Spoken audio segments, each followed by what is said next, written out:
నమస్తే. ఆంధ్రప్రభకి స్వాగతం. నేను మీ సంతోషి. ప్రస్తుతం ట్రెండ్ ఏదుంటే అది గుడ్డిగా ఫాలో అయిపోవడమే. అయితే హిట్ అవుతుంది.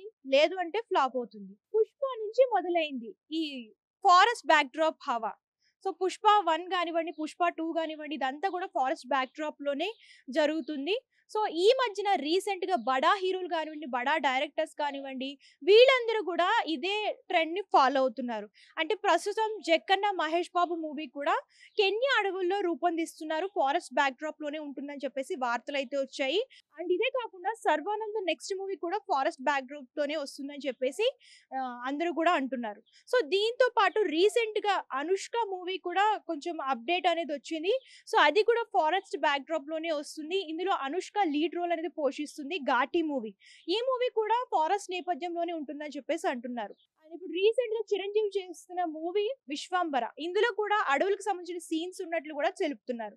సో ఇలా బడా హీరోలు, బడా డైరెక్టర్లు అందరూ కూడా ఫారెస్ట్ బాట పడుతున్నారు. ఫారెస్ట్ బ్యాక్‌డ్రాప్ ఉన్న సినిమాల్ని ఎంచుకుంటున్నారు. సో చూడాలి, ట్రెండ్ ఫాలో అవుతున్నారు కాబట్టి, సో ట్రెండ్‌లోనే కొట్టుకుపోతుందా? లేదు అంటే ఫ్లాప్ అయ్యే అవకాశాలున్నాయా? ఏంటి అనేది తెలుసుకోవాలని అనుకుంటే ఇంకొద్ది రోజులు ఆగాలి. సో వీళ్ళ సినిమాలు రిలీజ్ అయిన తర్వాత అప్డేట్ అనేది వస్తుంది. సో ఇంకా ఇలాంటి మూవీ అప్డేట్స్ కోసం మన ఆంధ్రప్రభ ఛానెల్‌ని చూస్తూ ఉండండి.